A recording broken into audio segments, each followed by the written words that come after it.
বিশ্ব নবী আমার খোদার পিয়ারা, আর পাথর মেরে লাল করেছে তাহার তামাম চেহারা। আমাদের মতো একদল মানুষের বাচ্চা রাসূলুল্লাহর রক্ত দেখে চলে গেছে না যায়নি? রাসূলুল্লাহর মেরে চলে গেছে না যায়নি? এখানে যদি রাসূলুল্লাহর রক্তে ঝরানো জীবনী আলোচনা করা হয়, আমাদের মতো মানুষের বাচ্চা রাস্তায় ঘুরবে না? জানে রাসূলুল্লাহর মেরেছে তো আমার কি হয়েছে? আমি এখন ফুচকা খাবো, আমি এখন ফোন নাম্বার লবো, আমি এখন লোকের সবমাস করার জন্য টার্গেটে ঘুরছি।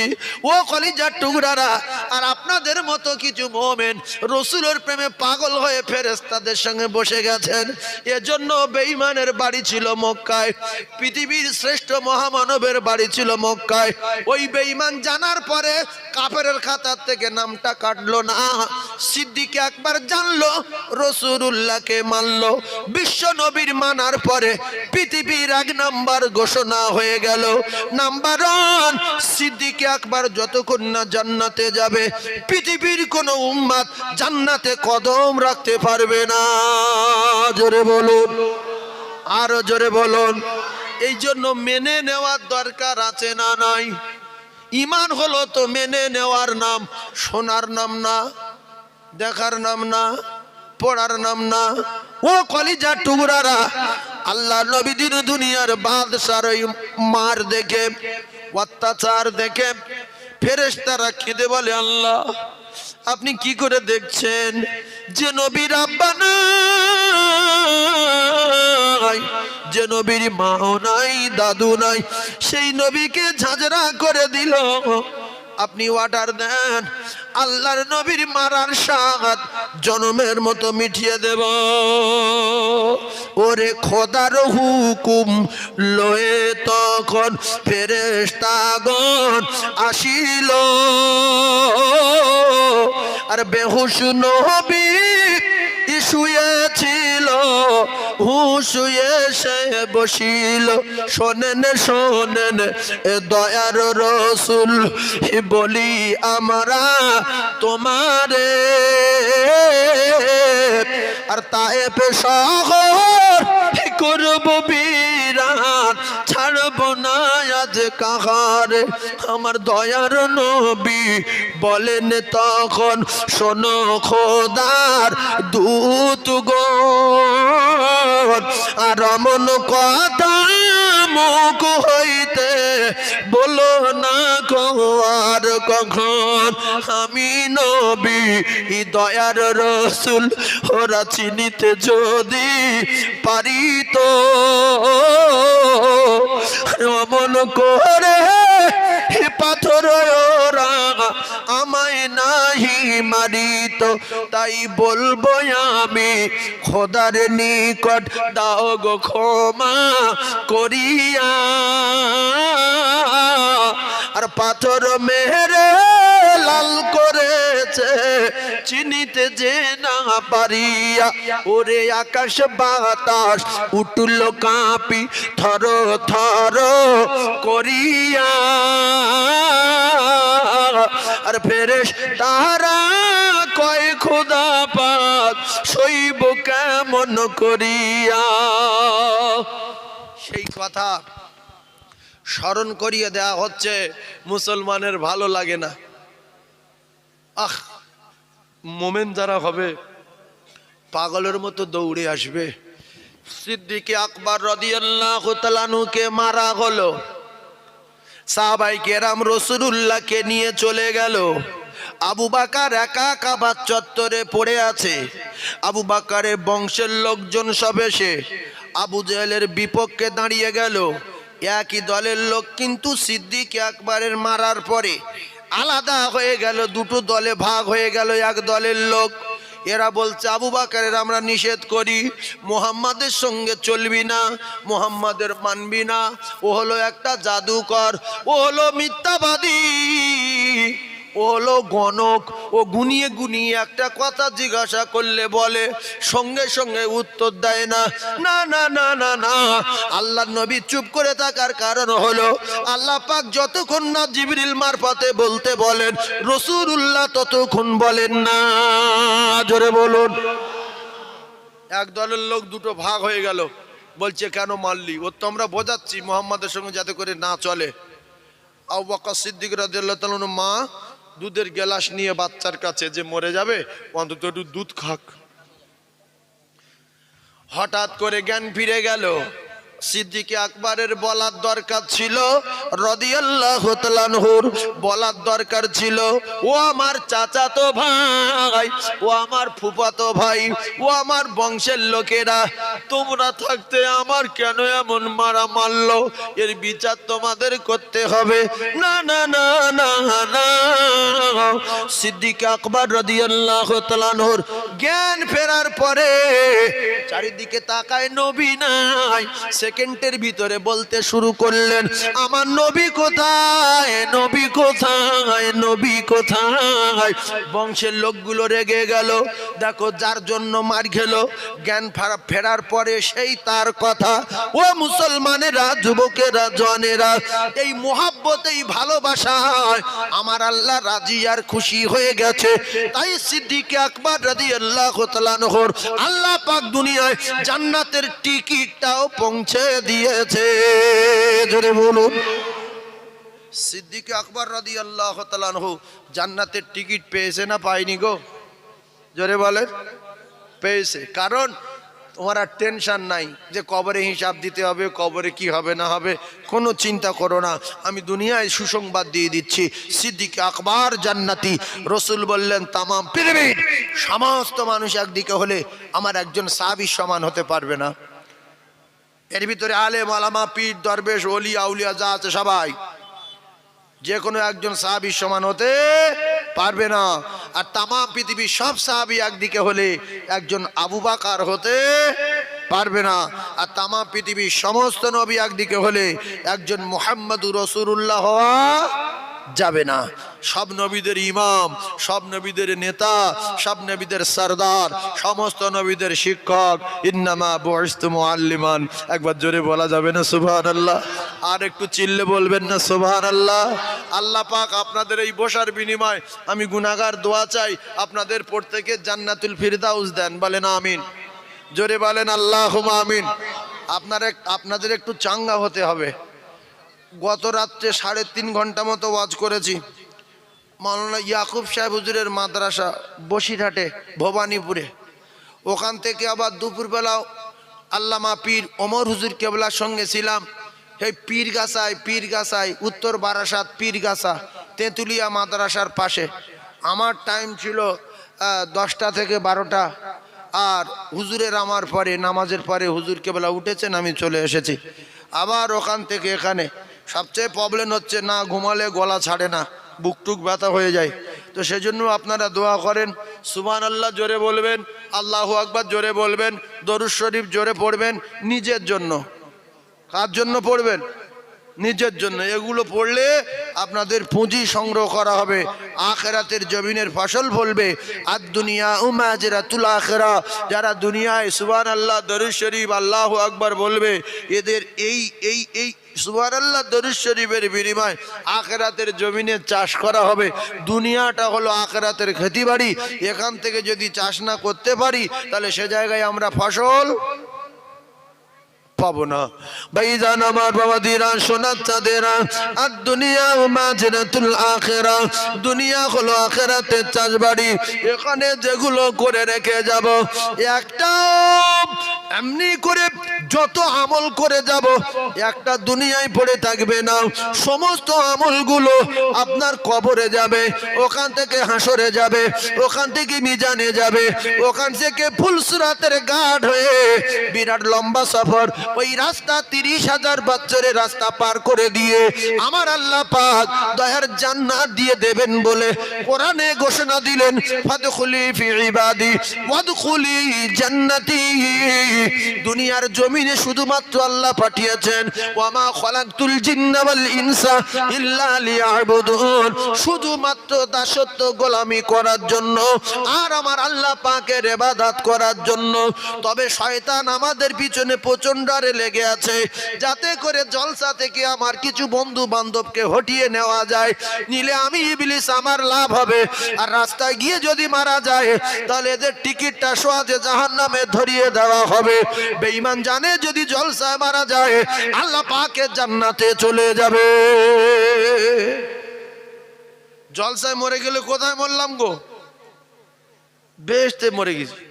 আর যে বেহেশতের বাগানে বসে মরে যাবে আল্লাহ তার বেহেশতে দেবে, কারণ বেহেশতে যে যাবে আল্লাহ তার কোনোদিন বাইরে বার করে দেবে না, বাইরে বার হতে বলবে না, শুধু একটাবার ঢুকতে পারলে হয়। একজন ব্যক্তি ঢুকে গেছে, আল্লাহ তার বার করেনি, তিনি হলেন ইদ্রিস আলাইহিস সালাম, আল্লাহর পয়গম্বর। ঢুকে গেছে, ঢুকে আছে না নাই? একটু কথা বলেন। হ্যাঁ, বেড়াতে গিয়ে ঢুকে গেছে, গিয়ে বলছে আমি আর যাবো না। কার সঙ্গে বেড়াতে গিয়েছে গো? আজরাইলের সাথে বেড়াতে গিয়েছিল। বললে একটুখানি দোস্ত, তুমি তো আমার দোস্ত, তো একটুখানি ঘুরে আসি, কিরম জাহান্নাম দেখে আসি। তা চল যাই, নিয়ে গেল। বলছে জাহান্নাম তো কঠিন ব্যাপারে, বিশাল আযাবের জায়গা, এখানে আর দাঁড়ান যাবে না, চলো বেরিয়ে পড়ি। তার কি হবে? সেই এক গায়ে এসে পড়ি, যেহেতু যাওয়ার সময় এক গায়ে একটুখানি জান্নাতটা দেখে আর বেরিয়ে যাই। তো আজরাইল বলছে দোস্ত জান্নাত এক গায়ে দেখে যাবে, কিন্তু জান্নাত তো কঠিন জায়গা, এখানে সোনার ঘর, সোনার বাড়ি, সোনার কলসি, সোনার বাটি, সোনার পেয়ালা, সোনার জগ, সোনার মগ, মণিমুক্তা, সিমেন্ট বালি, এইসব দেখে আর আসতে পারবে? মধুর নহর, দুধের নহর, হুর গেলেমান, বিরাট ব্যাপার। বলছে আমি কথা দিচ্ছি যাবো আর বেরিয়ে আসবো, যত সুন্দর জিনিস থাক আমি ওখানে থাকবো না। ও বাপ, গিয়ে এবারে ওইসব দেখে বলছে আমি আর যাবো না। জান্নাতে গেলে কারো বাইরে বাড়াতে মন চাইবে? আর বলছে আমি আর যাবো না। ইদ্রিস নবীকে বললেন আজরাইল, ও দোস্ত এখন তুমি জানি তো আসবে না, বলবে কঠিন জায়গা, আমি ফার্স্টে বলেছি। এখন যদি না আসো তবে একটা কথা জেনে রেখে দাও, ওয়াদা খেলাপ করা হবে। আর কিয়ামত পর্যন্ত মানুষ বলবে ইদ্রিস নবী ওয়াদা খেলাপ করে জান্নাতে রয়ে গেছে। নবী তো বললো হ্যাঁ এত দামি কথা, না আমি এখানে থাকবো না, বেরিয়ে যাই। বলে গুড়গুড় করে বেরিয়ে এসে আজরাইলের সঙ্গে বলছে দোস্ত, বলছে কি? বলছে আমি যে ওয়াদা করেছিলাম ওয়াদা পূরণ করে দিয়েছি তো, আমি বেরিয়ে এসেছি তো। বলছে হ্যাঁ, আর কোনো ব্যাপার নেই, কেতাবে লেখা আছে মেরি দৌড় মেরেছে ফের। ওই যে দৌড় মারলো রে আর বাইরে বার হয় না। আজরাইল এবারে কাকুতি মিনতি করছে, দোস্ত বেরিয়ে এসো দোস্ত। বলছে আর যাবো না, এ জায়গা ছেড়ে আমি যাব না। বলছে আমি আল্লাহর কাছে কি কোন মুখ দেখাবো? বলছে তুমি আল্লাহর কাছে যা বলো বলো, আমি আর যাচ্ছি না। বলছে আমি আল্লাহর কাছে কি বলবো? আমি আমার দোস্তর বেড়াতে নিয়ে এসে জান্নাতে ঢুকিয়ে দিয়েছি, দোস্ত বলছে আর বার হব না। ইদ্রিস নবী বললেন একটা কথা শুনে যাও, আল্লাহ পাকের ঘোষণা শুনে নাও। আল্লাহ বলেছে আমার কোন বান্দা বান্দি যদি কোনোদিন জান্নাতে যায় আমি তার বার হতে বলবো না, কারোর হাত ধরে বার করে দিতে বলবো না, আমি আল্লাহ তার বার করব না। তুমি কি করবে করো, আমি আর যাব না, আমি আর যাচ্ছি না, আমি ঢুকে পড়ি যে জায়গা ছেড়ে আর যাই। আল্লাহ বলেন আজরাইল আমার পয়গম্বর যে কথা বলছে সত্য, আমার পয়গম্বর যদি না আসে আমি বাইরে বার করতে পারবো না। যেই তো আমার পয়গম্বর বলছে আমি যাব না, আমার ইদ্রিস বলছে আমি যাব না, ও আজরাইল তুমি ওখান থেকে চলে এসো, আমার পয়গম্বর জান্নাতে থাকবে আর কোনোদিন বাইরে বার হবে না। জোরে বলুন, আরো জোরে বলুন সুবহানাল্লাহ। কম্পিউটারের যুগ, কথা হিসাব করে বলতে হবে। অনেক লোক বলে কোথায় পেয়েছো ঘটনা, এই কোথায় আছে? 20টা 50টা 40টা করে চ্যানেল চলে, ঘটনা সাবধানে বলা দরকার আছে না নাই? তাহলে ইদ্রিস নবী কোথায়? জোরে বলেন। জান্নাতে। আমরা কোথায়? জান্নাতে। সেজন্য এখানে মরার দরকার আছে না নাই? তকবীর দেন, আল্লাহ যেন মৃত্যু দেয় আমাদের দু একজনের, খুব জোরে তকবীর দেন। এমন তকবীর দেবেন যেন গোলা ফেটে দু চারজন মরে যায়। এই তকবীর দেওয়া যাবে কি? আল্লাহ বলে মরবেন ভাই কিসের? অনেক মানুষ তো 6 মাস 8 মাস বল বন্ধ হয়ে পড়ে মরে আছে। 6 মাস কথা বলতে পারিনি, 6 মাস পরে মরে গেছে, জবান বন্ধ ছিল। এটা হয় না? হয় না? আমরা জোরে তকবীর দেবো, নলি ফেটে নাই মরে যাব। কবরে যাব, কবরে ফেরেশতা বলবে ওঠো, না কি হয়েছে? বলবে রাদিতু বিল্লাহি রব্বা। বলবো সব রাখো, আমি একটা কথা বলি শোনো। ইউনূস সাহেব হুজুরের জলসায় গিয়েছিলাম, বাসন্তী সাইফুল্লাহ ওয়াজ করছিল, জোরে আল্লাহ বলে চিল্লে উঠতে বলে, যে চিল্লে উঠেছি, নলি ফেটে মরে গেছি। এই বিচার আগে হোক। তকবীর জোরে দেন, নলি ফাটা তকবীর, না আর এই তকবীর। যে বলছেন আল্লাহ ভিড়ের ভিতর বুঝতে পারছে না, পারে না, আল্লাহর চোখে ফাঁকি দিতে পারবে না। আল্লাহ বলেন, আল্লাহ বোবা করে দেয়, আল্লাহ আবার জবান ভালো করে দেয়। আল্লাহ জবান দিয়েছে আল্লাহ বলার জন্য। জোরে চিল্লে বলেন না আর এই তাকবীর। আরো জোরে না আর এই তাকবীর। না এই তাকবীর। হ্যাঁ, এই জোয়ান লোক তাকবীর দিচ্ছে, কত জোর, কি দম। তবে আল্লাহু আকবার টান দেবেন না। সামনে আসেন, এই বাবু একটু আগে এসো। অনেকে বলে আল্লাহু আকবার। আল্লাহ কটা? 35টা না একটা? বারে টান দিলে মানে পাল্টে যাবে না? যাবে না? জি। তাহলে আল্লাহু আকবার। পাগলা লোক নিয়ে আর কতদিন চলবো? জীবনে বারে টান দেবেন না। আল্লাহু আকবার। কি বলবেন? আল্লাহু আকবার বলবেন না, ভুল হবে। আকবার তো গ্রামের লোকের নাম, সে আজানে ঢুকবে কেন? এই আকবার গ্রামের লোকের নাম আছে না নাই? আজানে আকবার নাই, আজানে আছে আকবার। আজানে কি আছে? আকবার। এই আকবারটা জানতে গেলে মাদ্রাসা ভর্তি হতে হবে। আকবার জানতে গেলে কোথায় ভর্তি হবে? মাদ্রাসায়। আর বাড়িতে নিজে নিজে শিখলে ওই আকবার বলবে, আকবার। আজানে আকবার আছে? কি আছে? আকবার। আল্লাহু আকবার মনে থাকবে, এরকম টান দিয়ে বলেন আল্লাহু আকবার। কেন? একটাই আল্লাহ বলতে হবে, আল্লাহ অনেকগুলো নাম। ফের বলেন নারে তাকবীর। হ্যাঁ, আল্লাহু আকবার।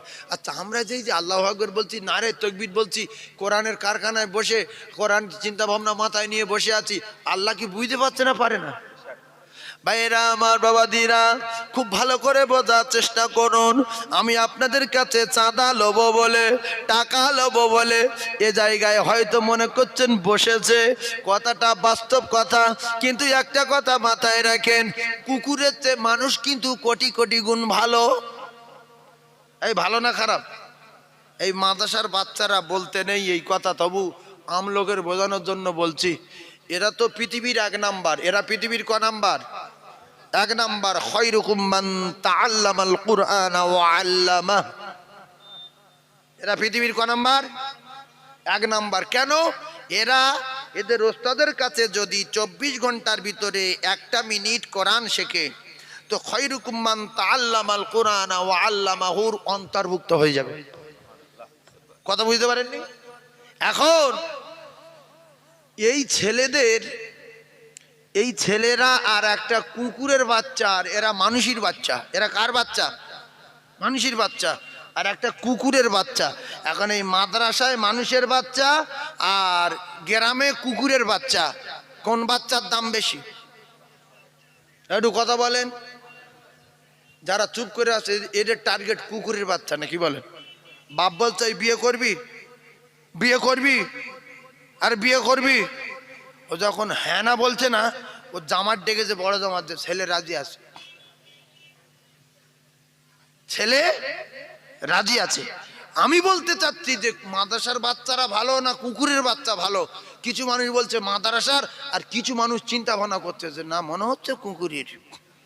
তাহলে হ্যাঁ না বলে না কেন? সত্য কথায় সাক্ষ্য দেওয়ার দরকার আছে না নাই? ভাইরা আমার, বৌদিরা, কিতাবে লেখা একটা কুকুরের বাচ্চা কুয়োর কাছে ঘুরছিল।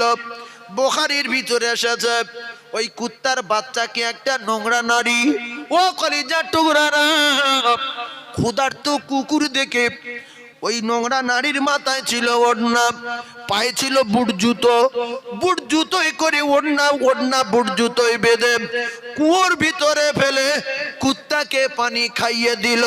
আমার আল্লাহ দেখে খুশিতে বাগে বাগ হয়ে ওই কুকীর্তি করা নারীটার বিগত জিন্দেগির গুনাহ মাফ করে দিয়ে আমার আল্লাহ তার বেগুনাহ মাসুম করে দিল।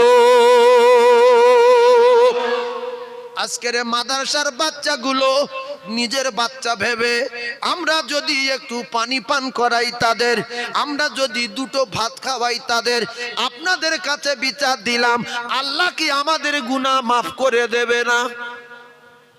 একটা কুত্তার বাচ্চাকে যদি নোংরা মানুষ পানি খাইয়ে আল্লাহ যদি তার বেগুনাহ মাসুম করে দেয়, একটা মাদ্রাসার বাচ্চা যদি আমরা পানি খাওয়াই, একটা মাদ্রাসার বাচ্চা যদি এক মুঠো ভাত খাওয়াই, একটা মাদ্রাসা যদি 10 টাকা দান করে দেই, ও কলিজার টুকরারা, আপনাদের কাছে বিচার ছেড়ে দিলাম, আল্লাহ কি আমাদের বেগুনাহ মাসুম করে দেবে না? এর বলা হয় ইল্লা মিন সাদাকাতিন জারিয়া। যারা মাদ্রাসায় 1 টাকা দেবে, শুধু দুনিয়ায় না, কবর থেকে শুরু হবে, হাসর থেকে শুরু হবে, মিজান থেকে শুরু হবে, ফুলসিরাত থেকে শুরু হবে, ডাইরেক্ট আল্লাহর জান্নাতে পৌঁছে যাবে। কোনোদিন কার বাপ আটকাতে পারবে না, ওই নাকি অটোমেটিক যাবে। এজন্য শয়তান অন্য অন্য জায়গায় দান করার জন্য সুযোগ করে দেয়, এখানে দান কর, এখানে দান কর, কিন্তু মাদ্রাসায় আর মসজিদে দিবি না। এ দানের গুঁতো কত আমি জানি, তুই কিন্তু জানিস না। পৃথিবীর 1 নম্বর দানের জায়গা মাদ্রাসা। পৃথিবীর ক নাম্বার? 1 নম্বর। রাসূলুল্লাহ বলেছে সাদাকায়ে জারিয়া। আল্লাহ বলেছে যারা আমার দোস্তর বাড়ি দেবে, আমি আল্লাহ বলছি তাদের প্রত্যেক টাকায় 10 টাকা করে ফিরিয়ে দেবো। প্রত্যেক টাকায় ক টাকা করে ফিরিয়ে দেবে? জোরে বলেন। 10 টাকা। কলিজার টুকরা ভাইয়েরা, বোঝার চেষ্টা করুন। আজকের যারা মাদ্রাসায় বাচ্চা কাচ্চা দিয়েছে, আমি একটা কথা বলি, রাগ করবেন না। অধিকাংশ মানুষ ভাবে মাদ্রাসায় পড়ানো পাগলা লোকের কাজ, মাদ্রাসায় পড়ানো মুখ্য লোকের কাজ, আলেম করা অজ্ঞ লোকের কাজ। সেজন্য সমাজের কিছু মানুষ দেখা যাচ্ছে, কিছু মানুষ নামাজ পড়া মনে করেছে গরিব লোকের কাজ, জলসা শোনা মনে করেছে গরিব লোকের কাজ। মাদ্রাসায় পড়তে দেবে কারা? গরিব লোকের কাজ। যাদের জ্ঞান আছে, সম্মান আছে, দাম আছে, এরা অধিকাংশ দেখবেন এ সমস্ত জিনিস ভালোবাসে না। তাই আজান হলে মসজিদে যায় না, জলসা হলে মাহফিলে বসে না, নিজের ছেলেদেরকে মাদ্রাসায় দেয় না। এখানে এমপি ছেলে আছে, একটা আছে, এমএলএর বেটা আছে, আছে প্রফেসরের বেটা আছে, লয়ারের বেটা আছে, জজের ছেলে আছে, বড় ডক্টরের বেটা আছে। হুজুর ব্রেন বুদ্ধি আলাদা, ওরে এই কাঁচা কাজ করে। হ্যাঁ, এ তো বাজে জিনিস। তবে একটা কথা শুনে রাখেন, ওই সমস্ত হাই হাই শিক্ষিত মানুষ, বড় বড় চাকরিজীবীদের মা বাপ, যারা রাসূলুল্লাহর সম্মান রেখে, রাসূলুল্লাহর হাদিসের সম্মান রেখে, আল্লাহর কোরআনের সম্মান রেখে যারা নিজের সন্তানকে কোরআন শরীফটা শিখিয়ে দিয়েছে, এরা কিন্তু ডাক্তার হোক, মাস্টার হোক, লয়ার হোক, জজ হোক, উকিল হোক, প্রফেসর হোক, আইপিএস অফিসার হোক, এরা তামাম পৃথিবীর সমস্ত জায়গায় গিয়ে সম্মান পাবে না? পাবে না? জোরে বলেন। কিসের ওসিলায়? কোরআনের ওসিলায়। ডাক্তার সাহেব ইরাকে গেছে, ইরাকে গিয়ে দেখছে আমাদের ভারতে যে কোরআন শরীফ, ইরাকে সেই কোরআন শরীফ। ডাক্তার আসরের নামাজ পড়ে বলছে আউযু বিল্লাহি মিনাশ শাইতানির রাজিম, বিসমিল্লাহির রহমানির রহিম, আর রহমান আল্লামাল কুরআন খলাকাল ইনসানা আল্লামাহুল বায়ান। ইরাকের লোকগুলো বলছে সব বিশাল জ্ঞানী লোক রে, কোরআন শরীফ পড়ছে। ওরা জিজ্ঞাসা করছে ইন্ডিয়া মানে তোমার আমার খুব ভালো লেগেছে, সত্যি তোমার তেলাওয়াত, ইন্ডিয়ার লোক এত সুন্দর তেলাওয়াত করতে পারে। হঠাৎ ডাক্তার ভারতে এক জায়গায় এসে গেছে প্লেন চড়ে, হঠাৎ দেখছে এক মসজিদে ইমাম নেই, ইমামের মা মারা গেছে। ডাক্তার দাঁড়িয়ে গেল মাগরিবের নামাজে, সুন্দর কেরাত পড়লো। ডাক্তারের সম্মান বাড়লো না কমলো? মাস্টারের সম্মান বাড়লো না কমলো? এই জন্য ডাক্তার হই, মাস্টার হই, লয়ার হই, জজ হই, উকিল হই, ব্যারিস্টার হই, যাই হই, প্রত্যেকের ভিতরে কোরআন শরীফ রাখার দরকার আছে না নাই? কোরআন যেখানে সম্মান সেখানে। প্রত্যেকটা মসজিদের মহল্লার ইমাম সেই গ্রামের বাদশা। আর তামাম পৃথিবীর মসজিদ, তামাম পৃথিবীর সব লোক যেদিকে মুখ করে নামাজ পড়ে সেইটা হলো আল্লাহর কাবা। আর সেই আল্লাহর কাবার ইমাম একটা হাফেজ সাহেব আব্দুর রহমান সুদাইস। হাফেজ সাহেব হলো তামাম পৃথিবীর বাদশাহ। তামাম পৃথিবী যত রাজা, যত বাদশাহ, যত নেতা যারা যাবে সব আব্দুর রহমানের পিছনে চুপ করে চুপচাপ মেরে দাঁড়িয়ে থাকবে। আব্দুর রহমান সুদাইস যখন হাঁটাতে বলবে তখন হাঁটাবে, যখন উঠতে বলবে তখন উঠবে। এর উল্টো পাল্টা যদি কেউ করে তার ঠিকানা জাহান্নাম। তার ঠিকানা কোথায়? জাহান্নাম। তাহলে সম্মান বাড়ার কারণটা কি? ভিতরে কোরআন ছিল বলে। আপনারা যে কজন বসে আছেন রাগ করবেন না, হয়তো কথা একটু চাঁড়ি হবে, রাগ করবেন না। চাঁড়ি কথা কি? আপনারা যারা বসে আছেন অনেকের পাকা বাড়ি আছে, অনেকের গাড়ি আছে, অনেকে প্যারিশ করা আছে, পায়খানা মার্বেল দেওয়া আছে, কিন্তু কোরআন শরীফ জানে না। এটা জাতির লজ্জা। আছে না নাই? বলছে কাকা এত ভালো জামা, এত সুন্দর টুপি, গোরঘাট পর্যন্ত জামা, মাথায় এত সুন্দর টুপি, তা কোরআন শরীফ পড়তে পারো? না জানি না। দোয়া কুনুত না, অত বুড়মি করো কেন তুমি? দোয়া কুনুত তোমার শুনে লাভ কি? জানো তো আমি জানি না। হুড়ো মারছে, হুড়ো মারছেন, কিন্তু দোয়া কুনুত না জানলে আপনি বেতের নামাজ পড়বেন কি বলে? সূরা ফাতিহা সহি জানেন না জানলে নামাজ পড়বেন কি করে? আল্লাহর কসম, রাসূলুল্লাহ বলেছে যারা মদিনায় যায় আমার রওজার কাছে সালাম দেয়, কোরআন তেলাওয়াত করে, আমি তাদের গলার আওয়াজগুলো নিজে কানে শুনতে পাই। জোরে বলুন সুবহানাল্লাহ। এই জোরে বলেন না সুবহানাল্লাহ। তাহলে আমরা যারা টাকাওয়ালা, সম্পদওয়ালা, গাড়িওয়ালা, প্যারিসওয়ালা, পুট্টিওয়ালা, আমরা যদি মদিনায় যাই কোনোদিন রাসূলুল্লাহর রওজার কাছে বসে একটু যদি কোরআন শরীফ পড়তে পারতাম, আমার জীবনটা ঠান্ডা হতো না? হতো না? জীবনটা ধন্য হতো না? হতো না? এরপরে আপনি আপনার বেটাকে এমএ করালেন, বিএড করালেন, আপনি আপনার বেটাকে বড় চাকরিজীবী বানিয়ে দিলেন, বিরাট চাকরি করে। ও কলিজার টুকরারা, ভালো করে বোঝার চেষ্টা করুন। আপনার মায়ের জানাজা, আপনার বাপের জানাজা ইমাম পড়াবে শর্ত না। আপনার মায়ের জানাজা ইমাম পড়াবে, মাওলানা পড়াবে, মুফতি সাহেব পড়াবে শর্ত না। শর্ত হলো মা বাপের জানাজা তার কলিজার টুকরা বেটা পড়াবে। সে ডাক্তার হোক আর মাস্টার হোক, আর যত বড় জজ হোক আর লয়ার হোক আর ব্যারিস্টার হোক, কলিজার টুকরা ভাইয়েরা বোঝার চেষ্টা করুন।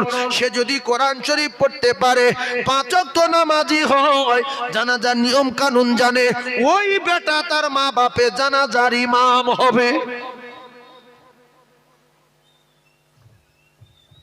আমরা যে জীবন তৈরি করেছি আজ পর্যন্ত কলেমা সহি বলতে পারিনি। রাসূলুল্লাহ মার খেলো কলেমার জন্য। কলেমা লা ইলাহা ইল্লাল্লাহ মুহাম্মাদুর রাসূলুল্লাহ, সব কটা লফজ ভুল। মুহাম্মাদুর রাসূল হবে? আমরা সব রাসূল বলি, কেউ বলে রাসূলুল্লাহ, কেউ বলে রসুলুল্লাহ। একটাও ঠিক না, সব কটা ভুল। শুধু টুপি আর এই 60 টাকার রুমাল, ও বাবা, কলেমা জানো না, দোয়া কুনুত জানো না, তো কি জানো না? টাকা গুনতে পারি, ব্যবসা করতে পারি, ওজনে কম দিতে পারি, হ্যাঁ জল করে মাছ চুরি করতে পারি, ইট সেবারে কিছু চুরি করেছিলাম, রাস্তার ইট অবস্থা তারিখ লুকিয়ে রেখেছি। এইসব খুব বুদ্ধি আছে, বুদ্ধি করে কলেমাটা শিখে নেওয়ার দরকার আছে না নাই? যারা বলেন একবার শিখেলেন কলেমা লা ইলাহা ইল্লাল্লাহ মুহাম্মাদুর রাসূলুল্লাহ, ওই রয় আকা দেওয়া যাবে যাবে না, ওই রয়ে হস্যকার দেওয়া যাবে না, শুধু র পড়তে হবে। লা ইলাহা ইল্লাল্লাহু মুহাম্মাদুর রাসূলুল্লাহ, রাসূলুল্লাহ র র র, শুধু বলবেন রাসূলুল্লাহ। শুধু কি বলবো? র। এটা শিখেলেন, কি বলবেন বলেন না? রাসূলুল্লাহ র। পুরবারিকের ব্যাপার আছে, মারুম মাজুলের ব্যাপার আছে, ও কলিজার টুকরা ভাইয়েরা আমার, সেগুলো তো আপনাদের বোঝানো যাবে না। কোনটা মধ্যে মুত্তাসিল বলে, কোনটা মধ্যে মুনফাসিল বলে, কোনটা মধ্যে লাজিম কলবি মুসাকাল বলে, কোনটা মধ্যে লাজিম হারফি মুকাফা বলে, এগুলো আপনাদের 10 মিনিটে বোঝানো যাবে না। এ 2-4 বছর মাদ্রাসায় পড়তে হবে। মাওলানা পাশ করার পরও কোরআন সহি পড়তে পারে না, হাফিজ কমপ্লিট করার পরও কোরআন সহি পড়া যায় না। কোরআন সহি পড়তে গেলে হেফজ করার পরে, মাওলানা হওয়ার পরে আবার এক্সট্রা 2-3 বছর পড়তে হয়। দুটো একটা বাপ ঘ্যাম দেয়, আমার ছেলে মাধ্যমিক পাশ করেছে, এত বেরেন, একা একা কোরআন শিখে নিয়েছে। মামুল লেখা বই একা একা শিখে নিয়েছে, ওর বড় মামু লিখলো। হ্যাঁ, আপনার ছেলে আল্লাহ কখন হয় আর আল্লাহ কখন হয় এইটা বলতে পারবে? শুধু আল্লাহ বলা শিখেছে। সেই জন্য মাদ্রাসায় শিখতে হবে তার ওস্তাদের কাছে। পড়াটা আলাদা আর শেখাটা আলাদা, পড়াটা আলাদা আর শেখাটা আলাদা। আপনাকে কেউ যদি সাঁতারের বই পড়িয়ে মুখস্থ করিয়ে দেয়, আপনি পুকুরে নামতে পারবেন? আরে হ্যাঁ না বলে না, কথা বোঝে না নাকি গো?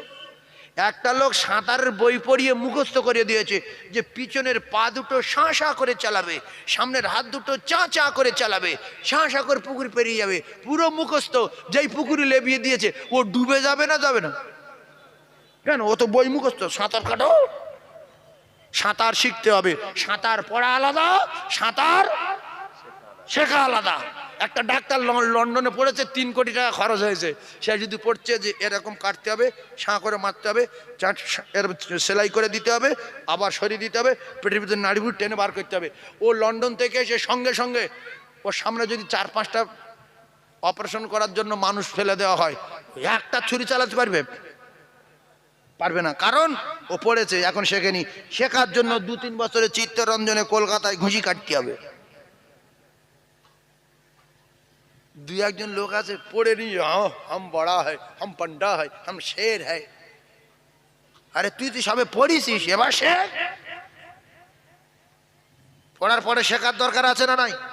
তাহলে সাঁতার পড়া আলাদা, সাঁতার শেখা আলাদা। এই সাঁতার শেখার জন্য ফের কারুর সহযোগিতা নিতে হবে, কারুর হেল্প মানে আপনার নিতে হবে। কারণ